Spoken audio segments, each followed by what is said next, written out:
Hi, everybody. This is Jeff Adams from the Icebox Radio Theater. Thank you so much for downloading episode 2 of Radio Icebox this season. Wanted to come on and say thank you, and also encourage you to visit our website. That's iceboxradio.org, and the IBRT link, which is across the top of the page there, gives you all kinds of information about the Icebox Radio Theater, the company behind these shows, in addition to membership information, and also a podcast, totally separate podcast called The Crisper, which is all the news and information from the Icebox Radio Theater here in the Icebox of the nation, International Falls, Minnesota. Once again, that's iceboxradio.org. Following audio drama is rated PG for parental guidance.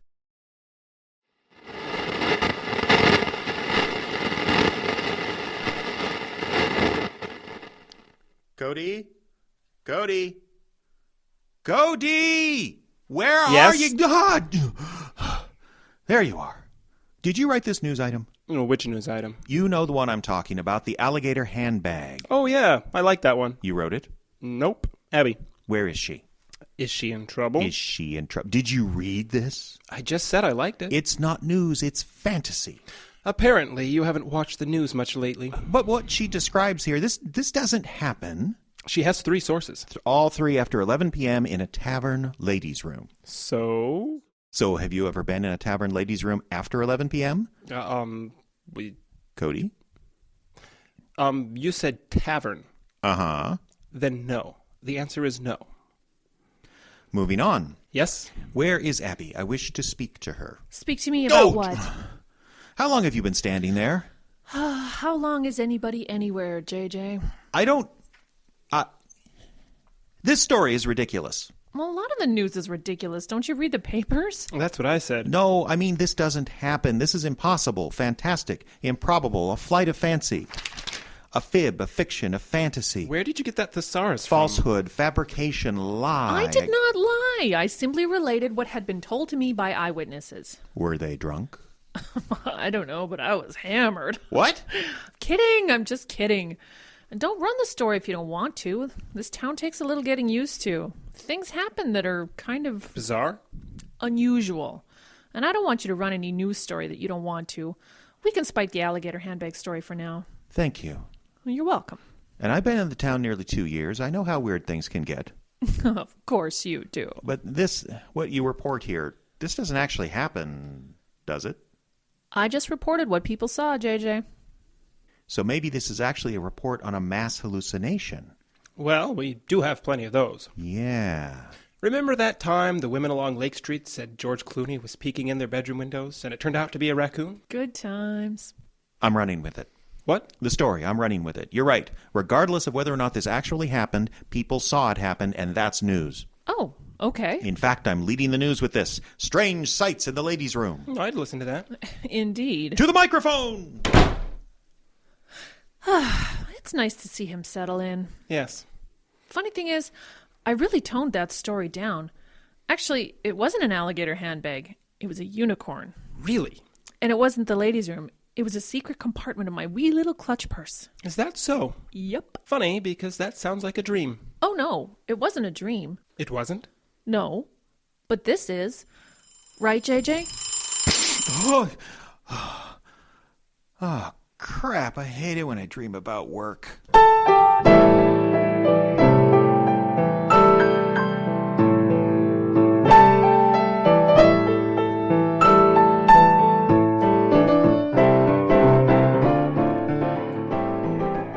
Cody?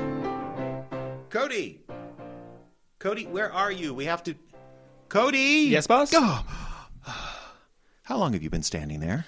I don't know. My stopwatch broke. Whatever. We have to talk about Abby. It's her birthday coming up. It is? Yeah, didn't you know? No, but to be fair, I don't celebrate anyone's birthday. Not even my own. Oh, a Jehovah's Witness? No. Anti-Cake League. It was a cause of my grandmother's, and she made the rest of us follow along. Oh. Well, you could still celebrate your birthday. Without cake? Yeah, just have pie.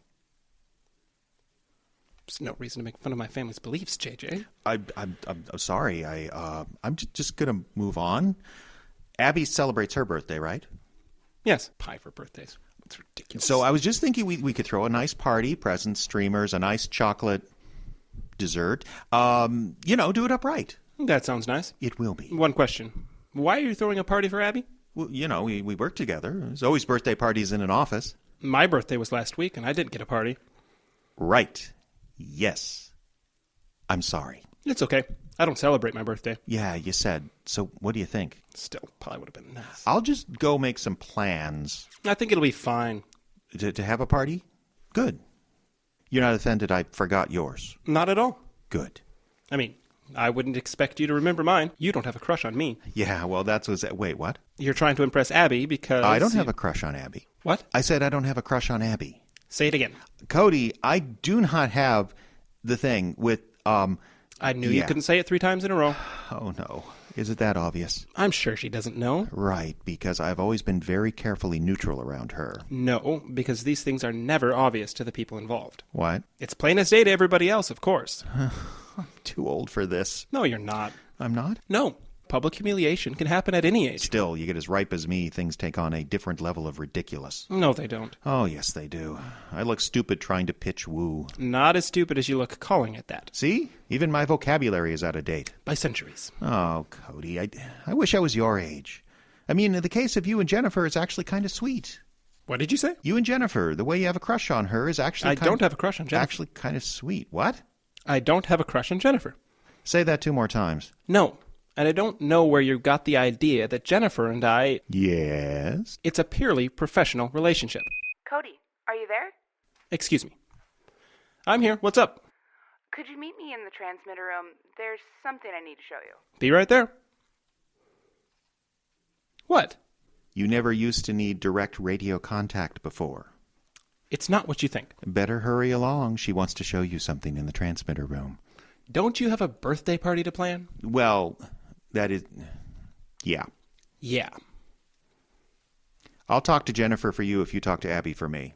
You mean ask if they like us? I was thinking of sending her a note that says, "Do you like me?" with 2 checkboxes. I already have one. Okay, that settles it. Now, what sort of cake?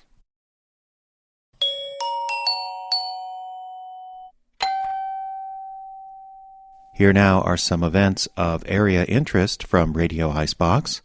Icebox Police will be operating their annual VHS for Guns campaign this weekend.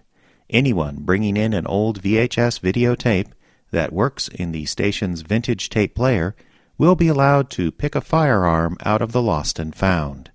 Chief Sam wants everyone to know that the IPD are partial to 90s cop movies and comedies based on Saturday Night Live sketches. And there's a new deer rifle with ornate inlays for anyone who can provide the station with a working copy of the elusive Wayne's World 3. And then you just have to heat up the braid so that it will suck up the solder. Wow, I never could get the hang of that. Try. What? Just try. I have to replace 2 more of these capacitors. You might as well do a couple. You don't mind me handling your hot iron? What? The soldering iron? I can use it? Of course. Just be gentle. I've had it a long time. I'm sorry. I don't know why I said that. That was really unprofessional. Just move in here. What? Just move in here close to the circuit board and we'll get this solder removed. In here? That's right. Just get real close to the table and I'll watch over your shoulder. Okay. Now, the first thing you have to do is... They're really sweet together. What? Cody and Jennifer, they're really sweet. Ah, to be young. Jennifer's a year older than me. Right. So you're young. Can we get back to the news story? I guess. Now, you say that the 3 women in the ladies' room all saw the handbag turned back into an alligator? I saw what you did for Cody, by the way. What? I saw the note you gave to Jennifer from Cody. Very junior high. Well, look at him. He's not that far out of junior high. So you don't disapprove of office romances? Could we get back to the story? No, you're the program director and I'm the office manager, so I need to know your policy. On office romances? Yes. Okay, I'm against them. What? I'm against them. They complicate the workplace and they lead to hard feelings that can make it difficult to do our jobs. But you Cyranoed for Cody. Well, yeah. But that was, So you're only in favor of their romance? What? No. I mean, that is just... What are we talking about? The fact that you, program director, should be in favor of a policy against office romances while simultaneously assisting a junior staff member to have one. Are you getting upset? No, I'm just asking for clarity on this issue. Is everything okay over there? Yes. Why are you getting upset? Why am I getting upset? Yes. Why do you care if Cody and Jennifer have an office romance? What? It's the policy. No, it's not. You just said there wasn't a policy. There isn't one. That's why I was asking your opinion. And I gave it to you, and as I reflect upon it, I think I'm going to change my mind. You are? Yes. What business is it of ours? People can have as much romance as they want in or out of the office. Well, you really feel that way? I think I do. Well, that's beautiful. Thank you.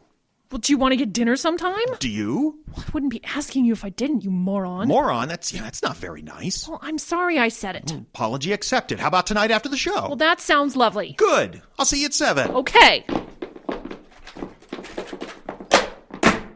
Geez, those two should get a room. No kidding.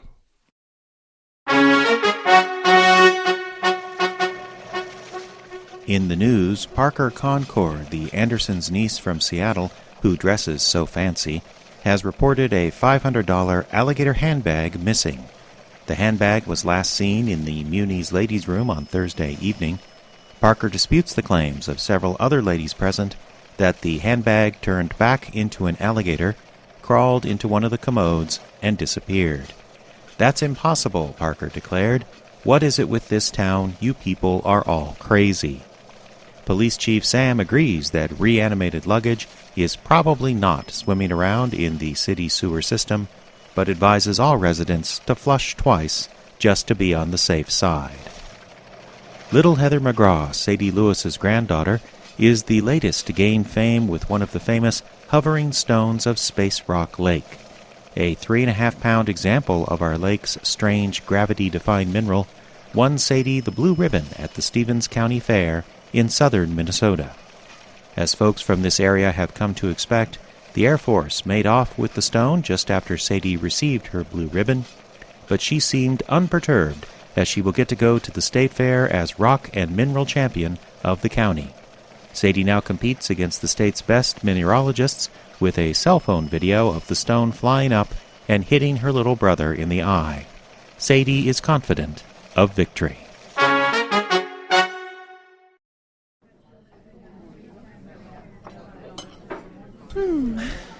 What? This is nice. Yes, it was a good idea, this place. Truth is, I don't know any restaurants in town. That's why you have to go out of town. So this is International Falls.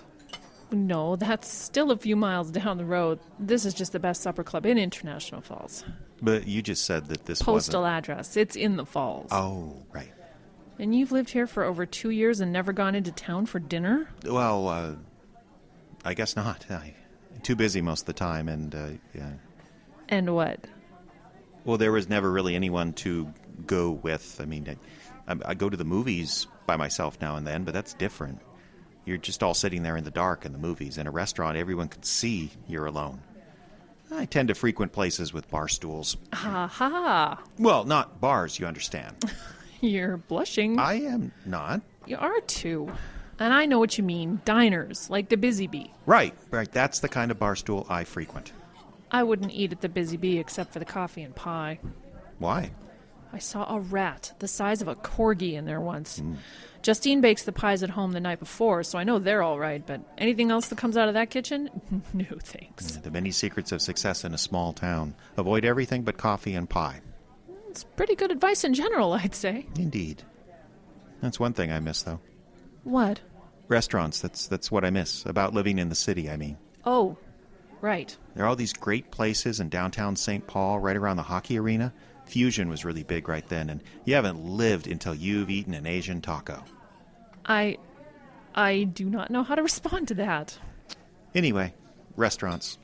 Small price to pay, I suppose. Really? What? Is it really a small price to pay? I mean, sometimes you seem dissatisfied with, you know... The job? The job, the life, the people here. You know, can I let you know a little secret? Well, of course. This is actually the best job I've ever had. Really? Really, it's not really something I'm particularly well suited for. Okay, I'm not following. Okay, I'm milquetoast by nature, Abby. I like 3 squares a day with a bedtime snack and a recliner in front of 70 channels of cable. Okay, but weren't you a teacher? Taught journalism and English to high school students for 20 years. Well, that must have had its share of excitement. No, that's my point. You can teach English by following a 70-year-old lesson plan, and the kids that wanted to work on the school paper were pretty self-motivated by nature. All I had to do was sit at my desk and stay out of their way. You tell a few jokes in class, you get a rep as a fun teacher, you could skate in that job for years. I always knew teaching was a racket. Oh, no. Teaching's hard as hell when you do it right. I just didn't always try that hard because I didn't always need to. Like I said, milquetoast. Back up a second. What was that about this being the best job? Oh, yeah. If you like your remote control and your easy chair so much, why come here? Why is this the best job? Because it makes me work. And now I know I can. What about you? What about me? Well, I know next to nothing about you. You got my life story at the job interview, but all I know about you is you're an Icebox native. That's true. And... Come on, someone must have told you something. Let's see. Cody said you left to go to Madison right out of high school. Yes. And then you came back. Seriously, that's all he said. Well, I make quite an impression, don't I? Oh, and poetry. He said you studied poetry. Yes, I did. Do you still write? Hours, every day. News, features. We need to come up with a new radio play every night. Thanks for your help with that, by the way. Oh, you're welcome. But you left your free verse phase behind? Not entirely. I mean, I'm still a poet. I just can't find the time to write poetry anymore. Maybe when it all goes away, I'll... What? What? Your voice, it trailed off just there. Something about when it all goes away. Did it? I mean, did I? And now you're stammering. Abby, what's wrong? Nothing. When what goes away? Is something wrong? Is the station going to go away? The station has been going strong for 40 years. It's not going anywhere. Good. Good. Because I like this place. Good. A radio station, a real radio station where the people actually listen. Good. And there's a chance to write plays. Okay, maybe there's a lot of them, but we get to write. Yes. Good. And it pays the bills, and the living's cheap up here, and all is well. I like it. I like Radio Icebox. Me too. Where's that waiter? And you're right, it's been around 40 years, so what could possibly happen? Got plenty of advertisers in town. Cody's been fixing that antique equipment while he was still in diapers. Bartender! And as long as we pay for the electricity and keep the FCC happy, we're golden, right? Right, Abby? I'd like to powder my nose, please. Right, Abby? Right what? Right, we are golden. The station is solid. The finances, the license, the power issues. We will continue to function for the foreseeable future, and you and I will still have jobs, right? I lied. What? I lied. I don't need to go powder my nose. I need to go to the bathroom. Abby? I don't know why I said powder my nose. Nobody says powder my nose anymore. Abby, what's wrong? Toilet. I need the toilet, JJ. I need it right now. Abby? Number 2, I think. Abby? Definitely number 2. You said when the station all goes away. When, that's what you said, like it was a foregone conclusion. Did I? Why would the station go away? Why do you think it's going to go away? It might not. It might not? The FCC. The FCC! Yes. The FCC is cutting field offices left and right. If the next round goes through, the only field office in the whole Midwest will be down in Chicago, and they won't have the staff to... They won't have the staff to what? They won't have the staff to go around finding pirate broadcasters. We don't have a license? I'm sorry, but I was really serious about the bathroom. We don't have a license. We're outlaws.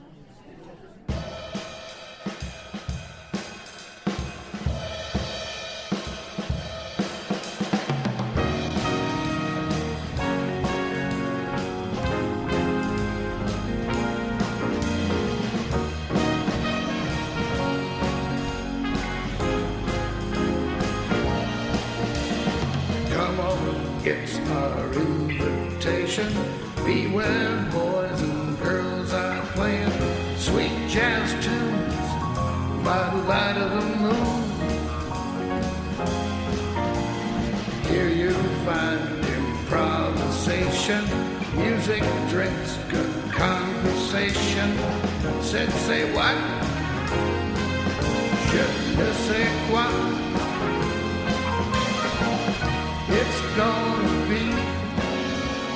bedtime coldly. Laissez-les bon tendre. Laissez-les bon tendre.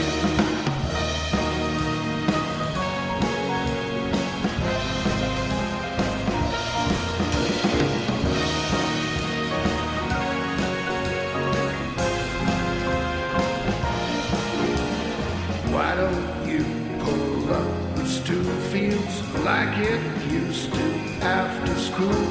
Remember when? Dream you're young again. We got a laid-back atmosphere. You can see things crystal clear. In Pinot Veritas, you got savoir-faire, you got class. It's gonna be a bedtime coldly. Laissez-les bon tendre. Laissez-les bon tendre. Laissez-les bon tendre. I got to play my music every day. Laissez-les bon tendre. To the bone, come on, dance it. Laissez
It's 8 o'clock in Icebox, Minnesota.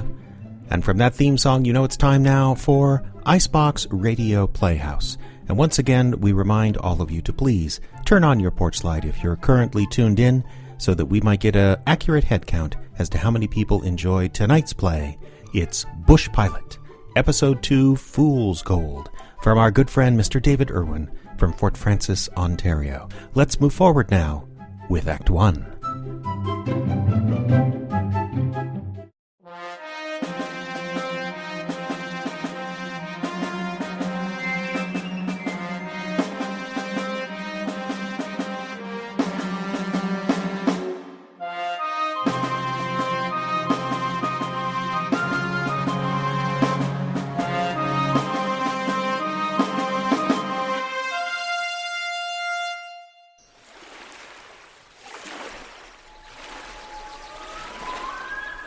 We go back to the days when this region was largely unexplored. Small towns across the north were only accessible by tedious train trips, and often where the tracks ended, so did civilization. Lakes and rivers had been the North's only roads for a millennium, navigated by canoe in summer and snowshoes or dog teams in winter. Then to the hinterland came the bush plane, carrying people and freight to places where no roads exist.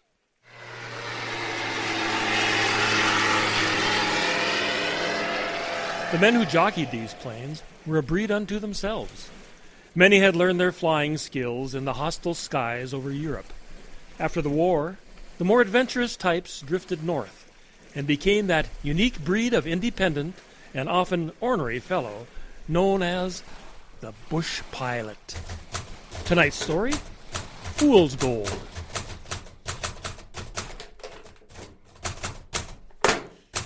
You don't look so good this morning, Mark. Hoist a few too many at the White Pine last night?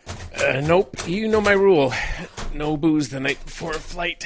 Come on, Sonny. I wasn't born yesterday. Oh, sure. But you weren't scheduled to fly today. Leastwise, you're not on the duty roster until tomorrow. Okay, you got me. I admit I had a couple last night. Be nice, Gert, and I'll share this coffee I brought with me. Oh.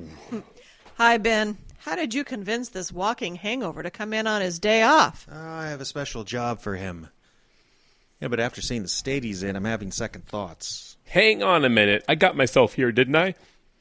Nothing a cup of Alka-Seltzer won't fix. Along with another 12 hours sleep. You don't have to sound so cheerful about it. So, Ben, what you got for me that's so all-fired important? Well, it's a rush job, son. There's a load of drilling gear that needs to be in Red Lake yesterday. I thought Whidden Service got that contract. No, don't got the ship for it. Their Husky's in the hangar for the next couple of days for its annual flight worthiness check. Bad luck, worse timing. Can't any of their other planes handle the load? I'd take 3 trips in their Norseman. We have the only other Husky available, and Mark is our only qualified pilot. The Husky? You know they're kind of underpowered, Ben. Are you sure it can handle the load? Well, the load's not heavy so much as awkward. It's those rear cargo doors we need. Okay, you're the boss. Is a load going to an air base in Red Lake or to some mine site? I've got the manifest here. Yeah, they want it at the mine site. That commotion is going through my head like a hot knife. You heard him, Ben. He's finally admitting he has butter for brains. Chalk that one up on the wall. Gert won, Mark nothing. Ha! You walked right into that one, mister. Hey, what is this? Pick on the pilot day? Okay, let's see. Yep, someplace called Gull Lake. Says here they have a drop-off point 100 yards from the mine face. Here are the coordinates. Timmy has the plane loaded and fueled, ready for your pre-flight check. See? You're all ready to go. How's that for service? And you'll have several hours of quiet solitude ahead of you to soothe that cotton-filled brain of yours, Mark. Here's your manifest, and I've marked your coordinates on the back. And don't let the door hit you on the backside on your way out, huh? I know when I'm not wanted. Bye, kiddo. Thanks for the nice coffee. Coffee? You brought coffee? Not for you. Oh. Call me in on my day off and... Remind me why I keep this guy working for me. Probably because the place would come crashing down around your ears without him. Thank you for that, Gert. See you when I get back. Seriously, Mark, thanks for taking the run. Pull this one off, who knows? We might even take that contract away from Whidden. That would be a nice feather in your cap, Ben. It'd go a long way for putting a smile on my bank manager's face, for that matter.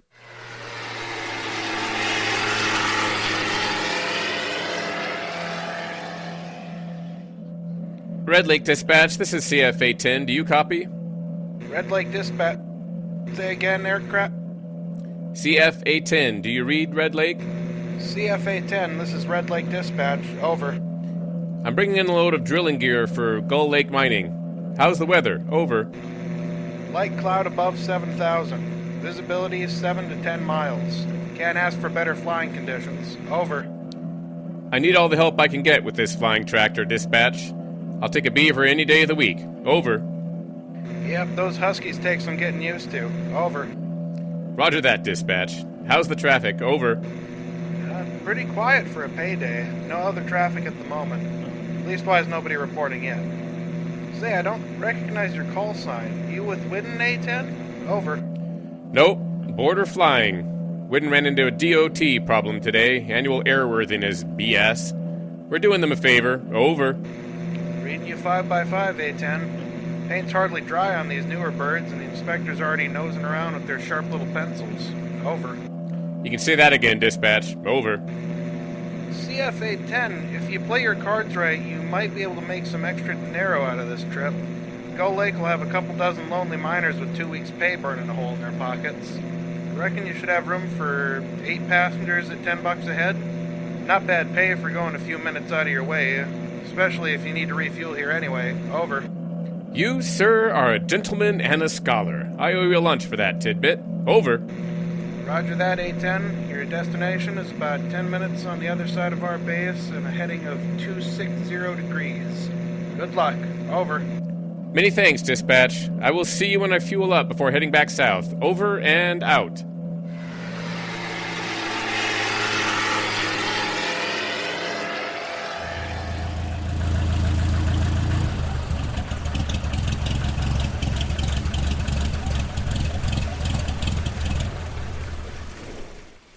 Toss me the line, bud.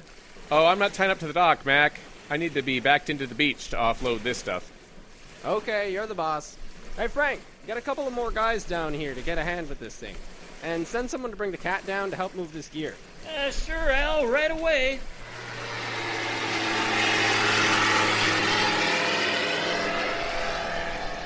Well, that's the last of it. I'll wait here for the cat to come back and haul the last load of drill bits to storage. Coffee's on in the office, and they'll sign your way bill for you. Thanks. You fellas make a quick job of unloading, and coffee sounds pretty good right about now. Oh, just a heads up, friend. You might have to fight your way to the counter once you get in the office. There's likely 30 guys in there all hoping to buy passage to Red Lake with you. Make sure you get cash in hand before you let anybody set foot in that plane of yours. We have some real sweet talkers up here. Charm a snake right out of his skin. Thanks, Frank, but I wasn't born yesterday. 5 years of barnstorming before the war taught me the wisdom of cash on the barrelhead when it comes to passengers.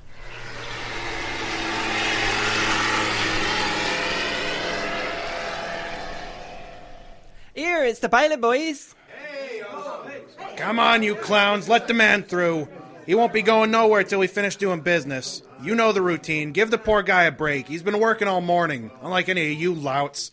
Now back off or I throw every one of you out. This is my office, remember? The name's Roy. Come on through and grab a coffee. Take a load off. I'll sign your way bill for you as soon as Frank finishes his count. I'm Mark, and I'm much obliged. Coffee ought to do the trick. Strong and black, please. Everything accounted for? 37 drill sections, right? Dozen diamond drill heads, check. 24 pails of drill mud? Says 25 here. All right, miscount them then. Everything checks out here, Frank. I'll sign off, and he can be on his way as soon as he finishes his coffee. You may need to borrow a baseball bat to beat off all these clowns hoping to mooch a ride. All right, here's your paperwork, Mark, but no rush. Relax. Finish your coffee. You're too late for lunch, but I can have the cook build you a sandwich if you like. Much obliged, Roy. That'll tide me over till I get some eats after I fuel up in Red Lake. It's been a long time since breakfast. You, Pendarvis. No, the other two Pendarvises. Yes, you. Run to the cook shack and get Cookie to make the nice man one of his special ham sandwiches. Might just earn you a seat on his pretty little airplane. Hey, wait a minute. Fastest that boy's moved all month. That man could get used to this kind of treatment if I do say so myself. These guys think flying one of those planes is one big game. They don't realize it's work, too. Well, at least it's work I enjoy doing. I wouldn't want to be digging ore out of the ground like these guys 10 hours a day. So, how do you usually decide who gets a ride to the big city? I have 8 seats, but between you and me, I can probably squeeze in another 3 or 4 on the deck so long as they travel light. $10 a head and extra 5 for a bag sound fair? In advance, of course. Here's your sandwich, mister. Ha, thanks, kid. That was fast. Oh, they learned not to complain or argue a few months back when some hard-nosed pilot charged them $20 apiece. Those who complained ended up paying $30. Besides, they can afford it. And those that don't fly out can wait for the boat taxi at shift change. That's only $2 a head. All right, you heard the man. You can take a dozen of you guys. Write your names on a scrap of paper and drop them in my hat. The first 11 names pulled out get to fly with Pendarvis here. He's earned his seat. All right, here's the hat, boys. No need to crowd around now. Everyone will get a chance.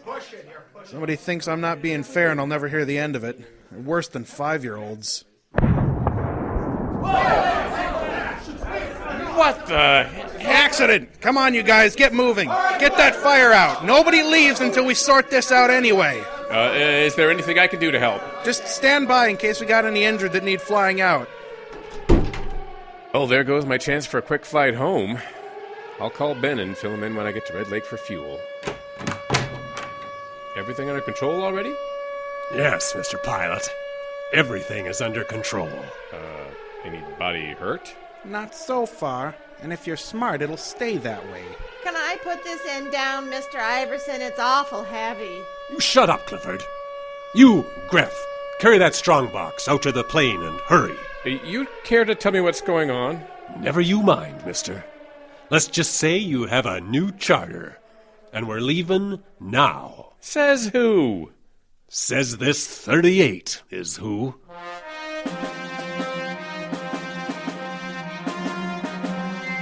Who are these mysterious characters? Will Mark be forced to fly them who knows where? Listen to the next episode of Bush Pilot.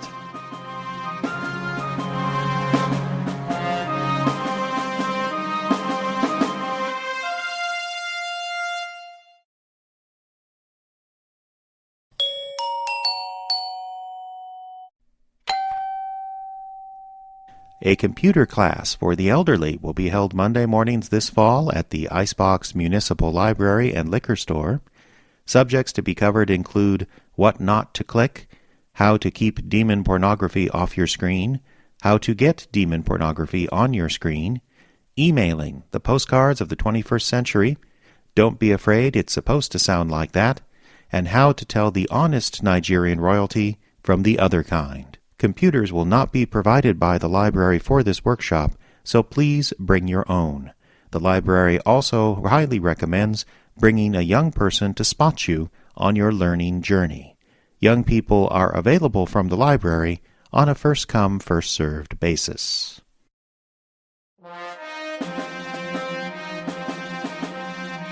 When we last left our hero, Mark was standing in the mine office staring down the barrel of a .38 in the hands of a nefarious-looking fellow named Iverson, while two of his henchmen, Clifford and Greff, lugged a very heavy strongbox to the plane. So let me get this straight. You want me to fly you three guys out of here? Our original plan was to hijack the water taxi for our getaway. Your arrival was just good luck. For you, maybe. For me, not so much. I get really nervous when looking down the business end of a revolver. Just get us out of here, and you won't get hurt. And where am I supposed to be taking you? Put a sock in it. Get that plane moving before someone realizes that bang was just a diversion. Okay, but you better have those two put that box near the center of the plane or it'll screw up the plane's trim. And lash it down really good in the middle of the fuselage, please. Greff, you and the weasel. Push the plane off the beach. Real quiet now. Careful with those rudders. You two damage them and I won't be able to steer the plane. Why do we always get stuck with all the hard jobs? Why do you think, genius? I hate to be the one to break it to you, but you weren't brought along because of your sparkling intellect. I mean, why lug that heavy strongbox along with us? We got the payroll for the other 2 shifts. Shut it, you idiot. Your big mouth is going to get us in a real bind if you keep this up. I want to take the boat. I've never been in one of these planes before, and I'm scared of heights. I've half a mind to leave you for the miners to work over. We can be in the next province in no time in this thing. By the time the pilot finds his way back to civilization, we will be long gone. Winnipeg, here we come. Shut up, you idiot, or I'll drop you out of the plane. Head first. Listen, you guys, I'm not sure we have enough fuel to get you anywhere near Manitoba. I need to refuel this gas guzzler pronto. Just get this thing into the air. Now. You're the boss. Just make sure the freight doors are shut properly and we can get moving.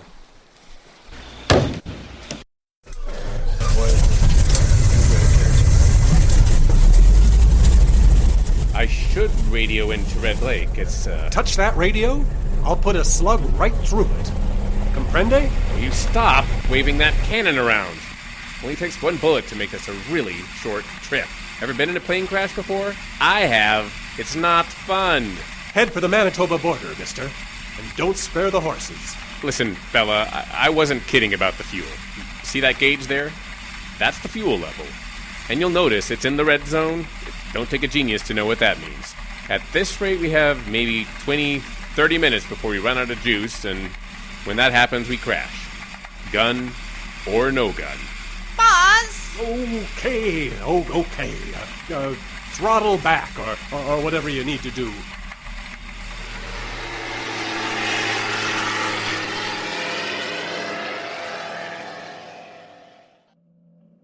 So, where are we now? Not sure. I'm from down south, so this is unfamiliar territory. We have been airborne 25, 26 minutes, 7 miles per hour headwind, flying at 78 knots. We've maybe flown 45 miles or so, maybe another 100 to the Manitoba border, and we needed fuel 10 minutes ago. What happened? You pulling a fast one, mister?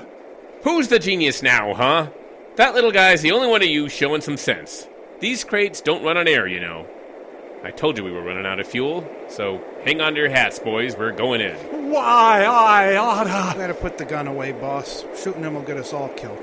I think I can glide down near that island up ahead. Lucky we're over a lake. I might just be able to put her down without flipping her. You better hope that box of yours is anchored down real well, or we're all mincemeat. You better tighten your belt, guys. What do you care? You could all jump out right now as far as I'm concerned. No skin off my nose. But if you plan on staying for the duration, I don't want any of you buggers flying around inside here when we hit the water. It messes with my concentration. Well, here goes. Oh God, oh God, oh God, we're gonna die. Thanks for the vote of confidence, kid. Now, shut up. We made it! We made it! We're not dead! He didn't get us killed! Your gratitude astounds me. Where are we? How the hell would I know? 100 miles from nowhere, I'd guess. Might be about 3/4 of an hour of light left, and maybe a half of a mile from that island we passed back there, please. What do we do? What do we do? Oh, shut up a minute, stupid. I've half a mind to toss you overboard and make you tow us to shore with the rope between your teeth. Not a bad idea. Shut up, you. Remember, we don't need you anymore. Very true if you're planning on spending the rest of your lives floating around this lake. Least ways till someone spots you and turns you into the cops, that is. Or you could unship those paddles and back and start rowing for that island. We might just make it before dark. Besides, there may be enough fuel in the tanks to get her started long enough to taxi to the mainland in the morning. If I can manage that, at least we won't be shanghaied on that little island for months. You better do as he says, boss. It's our only chance of staying out of Stony Mountain. Is Stony Mountain worse than Kingston Pengraff? Oh, shut up! Make yourself useful. Find those paddles, you idiot.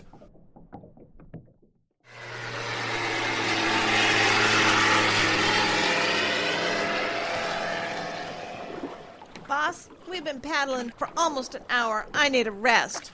And the mosquitoes are eating me alive. Come on, you guys, put your backs into it. It's nearly dark and there's only another 100 yards or so to go. We still need to set up some kind of camp, unless you want to spend the night feeding skeeters. I'm sleeping in the plane. Besides, I'm dying for a smoke. If you light up in here, dying for a smoke won't just be a figure of speech. Empty fuel tanks are more dangerous than full ones any day of the week. At best, you'll wake up with a splitting headache from the fumes.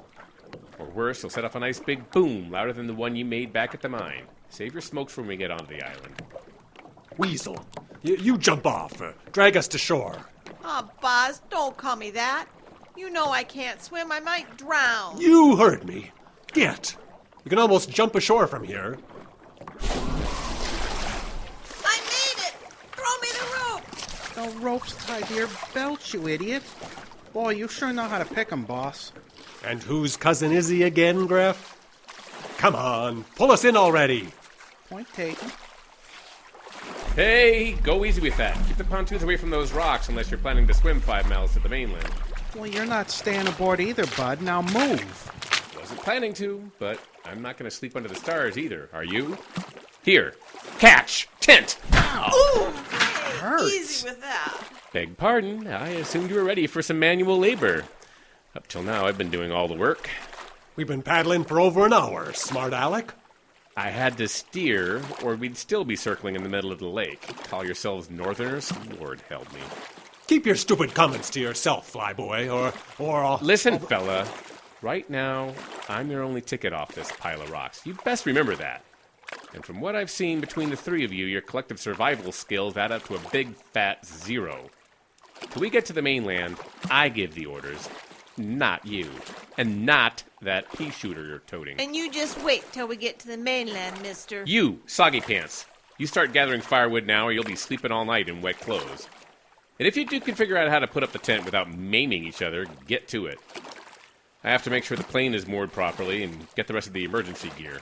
I take it you don't want me using the distress radio just yet? Give it here. I'll hang on to that if you don't mind. I'll get a cooking fire going.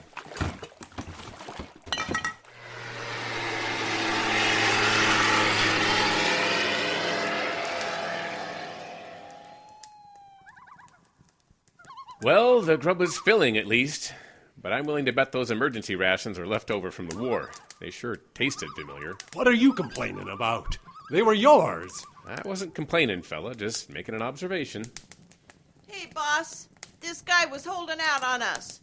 Looky here what I found stashed in the back of the plane. 2 26ers of rye. You would find that, you little weasel. Whiskey and sidearms don't mix, so go easy on that stuff. And for your information, it's part of our emergency kit. Oh, sure it is. Now we're talking. Pass me one of those cups, Clifford. Here you go, Gref. I'm freezing and being eaten alive. I found the booze. I'm keeping a bottle for myself and going in the tent. Not with that bottle all to yourself, you're not. I'm coming with you. You are going to share, and you're going to like it. I could use a snort or two of that stuff myself. Okay. So long as it keeps you out of mischief. I'd hate to have to plug you. It would kind of ruin my day, too. Here, 1 swallow. The rest is for me. Your generosity touches me to the core. Drink up, sonny boy, and maybe my luck will change and you'll croak from alcohol poisoning by morning. I heard that. You wish. These skeeters are eating me alive. I'm joining the boys in the tent. Too bad there's no room in there for you, sunshine. You better be right here in the morning. I expected no less hospitality from the likes of you. I'll use the pup tent your buddy tossed on the beach. Besides, someone needs to check that the plane doesn't break its moorings and float off during the night. It doesn't take much wind to put a lot of strain on that mooring line. We lose the plane, and we could all be here all winter long.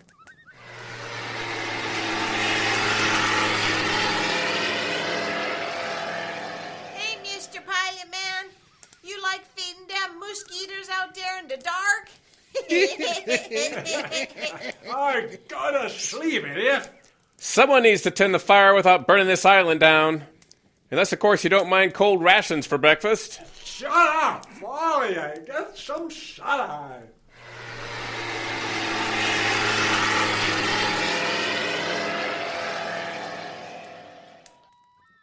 Slowly now, Mark, old boy. If this is gonna work, you don't want them to wake up just yet. All I need is to get out of range of that pea shooter Iverson keeps waving under my nose, and I'm home free. Good thing none of these clowns know how to read instruments, or they could have figured out I was showing them the manifold pressure, not the fuel levels.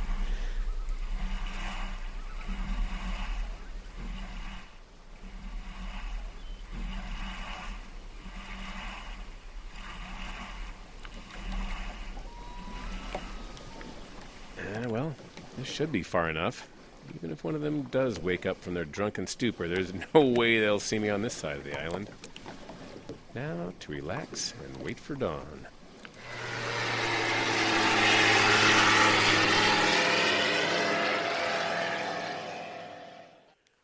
That was a pleasant little nap. And now to have a little fun.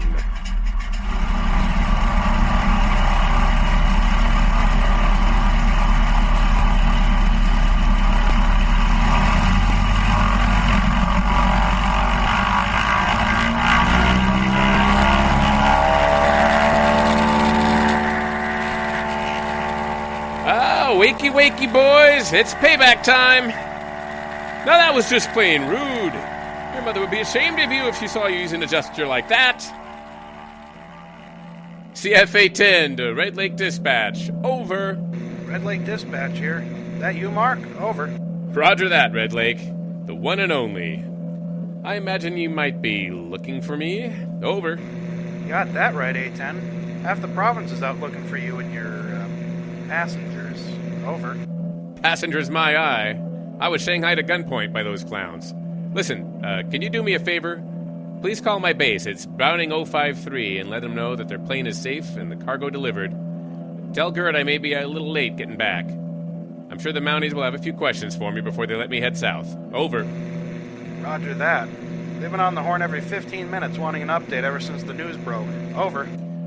Oh, yeah, you can let the cops know their desperados are stranded on an island in the middle of some lake about 10 minutes flying time northwest of town. Over. Sounds like you have some story to tell when you get back. Over. Roger that. Hope the coffee's on. I'm about 2 minutes from touching down at your base. Oh, yeah, tell the cops I have their gold still strapped down in the back. They may want to send somebody to retrieve it. Over. I'm sure they'll be overjoyed to hear that little tidbit. Scuttlebutt is there's nearly $250,000 in bullion unaccounted for. Over. Well, tell them not to kill the fatted calf just yet. Those jokers still have plenty of payroll in their rucksack. Not that they'll be spending much of it where they are now. Unless they use it to start a fire, that is. Over.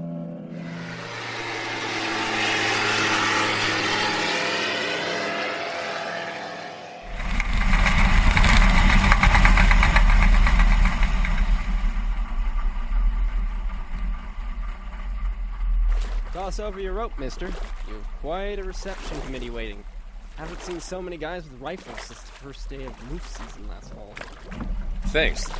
But, I got a feeling it might have more to do with my cargo than me, bud. At least I hope so. You Mark Black? Hold up a second. I need to make sure the plane's secure. Inspector George Preston, Major Crimes Unit, RCMP, and this is Detective Sergeant Brownlee from the Provincial Police. We have a few questions. Am I glad to see you, gentlemen. Will you please get that strongbox off my plane? It's making me nervous. Now I know how much it's worth. Okay, boys, get that strongbox and be careful. The plane is a crime scene. Looks like I'm going to be here a while, huh? Will someone spring for breakfast? I really need some coffee. Yes, we'll need to get your statement and process the crime scene before you can head back down south. Would you mind coming with us? We're set up in the hotel.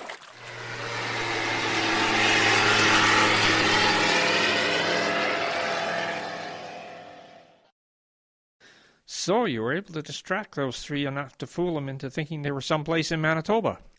It wasn't that hard. They were pretty jumpy to begin with. One of them said my showing up wasn't part of their original plan. They were just kind of making it up as they went along. So I just flew around in a gentle circle for an hour and then convinced them we were out of fuel and did a dead stick landing on some lake here near a small island. I picked one far enough away from the mainland they wouldn't try swimming away. You're pretty resourceful, Mr. Black. I'm a bush pilot. You can get dead real quick if you don't learn how to always be thinking 3 steps ahead. You said they had a weapon. Yeah, a beat-up Webley revolver. Some of our officers carried them during the war. Damn near useless, in my opinion. Let me guess, RCAF. Yeah. Brownlee over here, he was Provo Corps with the Air Force. He might have crossed paths. Anything's possible, Inspector. If I have any more questions, I'll be in touch through your flying service. Now let me shake your hand, sir. You single-handedly saved the taxpayers a bundle of money trying to track down those fellows. Just doing my job. You went above and beyond, my friend. I'm going to recommend the mining company give you a reward for saving their gold. Well, like I said, I was just doing my job.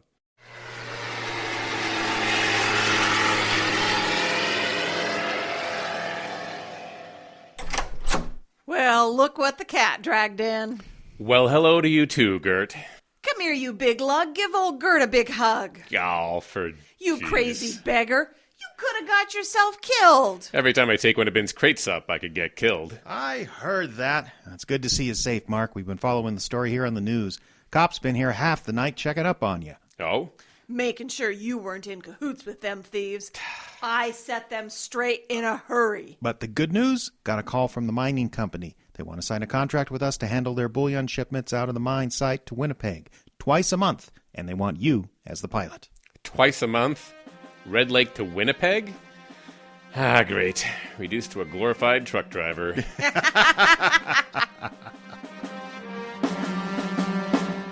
Listen again for another thrilling adventure of Mark Black, Bush Pilot.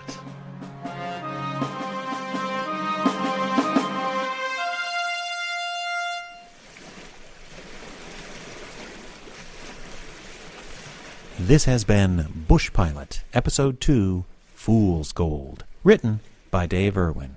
The cast featured Diane Adams as Gert and as Clifford, the dumb criminal. Jeffrey Adams was Ben.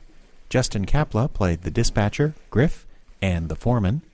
Piran Irwin was the dockhand and Pendarvis. Doug Screef portrayed Iverson. Tom Bement was Frank and your announcer. Dave Irwin was Inspector Preston. Cody Boyer played Brownlee. And Jim Yunt starred as Mark Black, the bush pilot. Direction and post-production by Jeffrey Adams. Sound effects realized by Dave Irwin. You told him? Well, he would have found out eventually. We don't know that. He could have gotten busy and never asked. Yeah, well, he asked. Why? Abby, why did he ask? I may have slipped and said something about what my plans were after the station was shut down. You said that? No, of course not. I said something like that. Well, I don't know what we can do at this point. Well, me neither. Do you think he might, leave? I don't think so. He was talking about how much he liked it here and how great the job was compared to teaching high school. So it might all work out okay.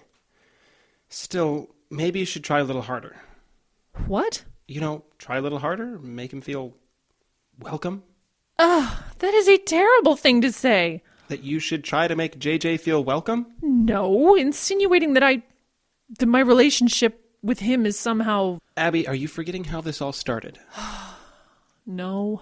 We both agreed we had to do what's best for the station, right? Right. And that means making sure JJ doesn't go anywhere and keeping an eye on that other problem. How is that going, by the way? I've got it under control. Cody? I said I've got it under control. She hasn't tipped her hand yet, so far there's no reason to think Jennifer isn't exactly who she says she is. But you don't really believe that, right? That Jennifer grew up hearing the signal and thought she'd just show up one day and offer to work for us for free? I know it doesn't make any sense. Cody! I know it doesn't make any sense, but that's what I'm working with for now. Trust me. If you trust me, we have to look out for each other, Cody. I don't think there's anyone else we can trust. You're right. We just have to keep an eye on everyone from now on. Watch what you say. Agreed.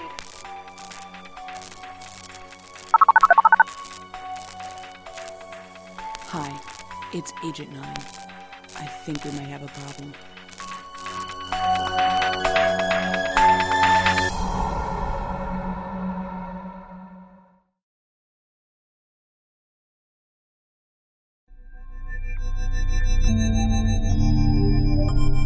This has been Radio Icebox, Season 1, Episode 2, The Birthday One, starring Ayla McIntosh as Abby, Cody Boyer as Cody, Jeffrey Adams was JJ, and Scotta Turner played Jennifer.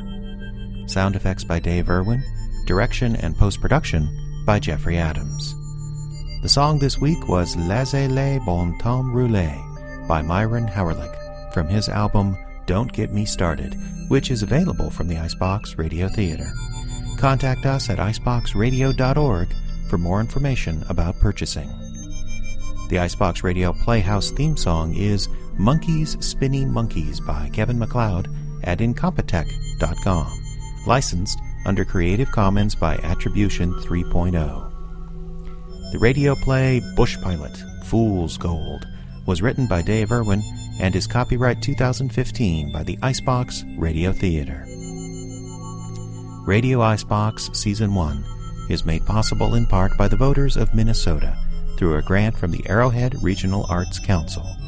Thanks to appropriations from the Minnesota State Legislature's General and Arts and Cultural Heritage Funds.